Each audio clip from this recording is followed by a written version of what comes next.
Los momentos de crisis son ideales para que las élites muevan sus fichas. Son la oportunidad para darle un golpe al tablero. Las crisis son tan importantes que las esperan, las buscan, las crean. Hoy conoceremos un poco más a las fichas de este tablero y las estrategias que están en juego. Bienvenidos y prepárense para ser testigos del oculto.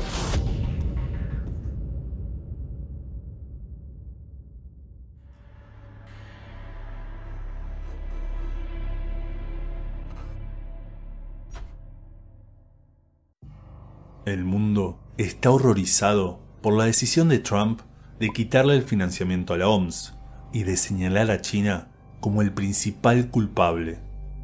¿Cómo es posible que el presidente de uno de los países más poderosos del mundo y principal financista de la OMS le quite su apoyo a la organización que se desvive por salvarnos? ¿Es posible que alguien tenga el corazón tan negro como para priorizar su economía por sobre la salud mundial? ¿O será que tiene sus razones? ¿Es posible que la OMS no sea tan santa como la hacen ver? Hablemos un poco de su cabeza, Tedros Adhanom. De origen etíope, biólogo de profesión, fue ministro de Salud de su nación desde 2005 a 2012 y ministro de Relaciones Exteriores hasta 2016. Un año más tarde asumiría como director general de la OMS, siendo el primer africano en su puesto. Esto podría haber sido motivo de orgullo, sin embargo, no fue así. El 1 de julio de 2017, el día de su asunción, inmigrantes etíopes en Ginebra se manifestaron frente a las oficinas de la OMS en contra de su elección, acusándolo de genocida. Y me hago eco de sus palabras, las imágenes y las fuentes. Durante su mandato como ministro de Salud de Etiopía, tuvo que afrontar 3 epidemias de cólera, donde murieron centenares de personas. En 2006, a un año de asumir, 2009 y 2011, donde fue acusado por grupos de derechos humanos como Human Rights Watch, en esta carta abierta que le dejo en la bibliografía, de formar parte del núcleo duro del régimen etíope y no informar a tiempo de esas epidemias, ocultando la información, y de otras cuestiones incluso más graves, que digamos, quizás sea mejor que se informe en la bibliografía. Usted entiende. Acá quiero hacer un parate. Me parece importante ordenar la información que tenemos del patógeno, porque sin un orden, los datos se pierden, y en esa nebulosa es muy fácil lanzar acusaciones falsas. Tomemos como punto de partida, y aunque parezca una locura, el año 2013.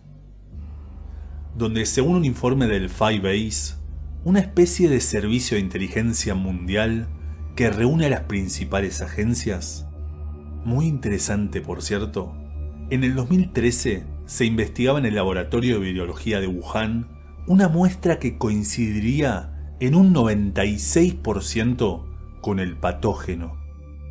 Y en 2015 ya habrían descubierto que podría transmitirse de humano a humano.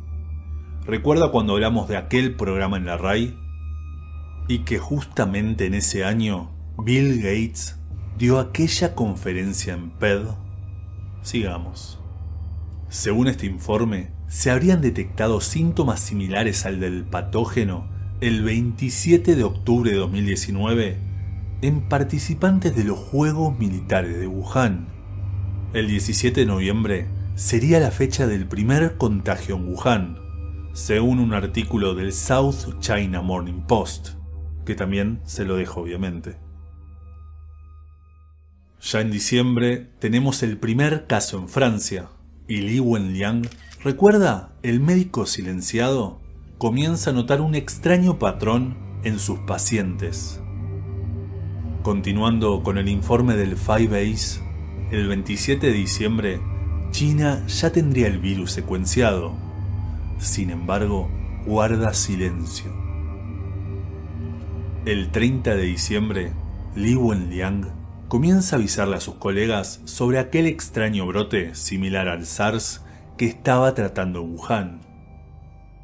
Finalmente, el 31 de diciembre, China notifica a la OMS de que estaba enfrentando una curiosa neumonía en Wuhan. Mientras tanto, y como contamos en este video, el Big Data ya alertaba sobre el peligro, y la OMS recibe los mails de Taiwán, mails que, como sabemos, fueron ignorados.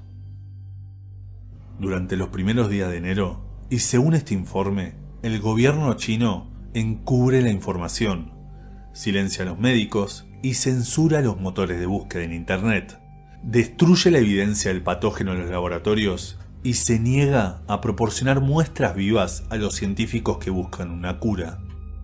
La alarma, sin embargo, ya estaba sonando. El 6 de enero, el CDC de Estados Unidos declara la emergencia. Y finalmente el 9, fíjese el tiempo que pasó, la OMS alerta al mundo sobre esta epidemia. Finalmente el 10, a 54 días del supuesto primer contagio y a 14 de tener el virus secuenciado, China comienza a compartir la información del virus. Y todavía tenemos que leer estos tuits de Tedros. Un día después, el 11 de enero, y tenga eso en cuenta, China reconoce formalmente la primer muerte por bicho. Durante ese tiempo vimos tweets como este de la OMS donde aseguraban que el patógeno no se contagiaba de humano a humano. Sin embargo, China sabía que eso ocurría desde diciembre y recién el 20 de enero proporcionó esa información. Seriedad y transparencia, decía Tedros, por favor. A partir de ahí, se lleva a cabo la primera reunión de la OMS para decidir si declaraban la emergencia internacional. Sin embargo, por una votación reñida, que cuentan que fue prácticamente 50-50, se decide esperar.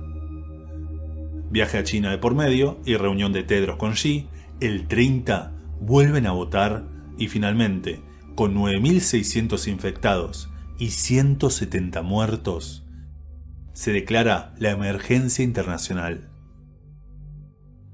Tristemente, el 7 de febrero fallece Li Wenliang. 4 días después, el 11 de febrero, se bautiza este patógeno con el nombre que todos conocemos. Y finalmente, el 11 de marzo, sí, 11, se declara la pandemia. Y el resto es historia.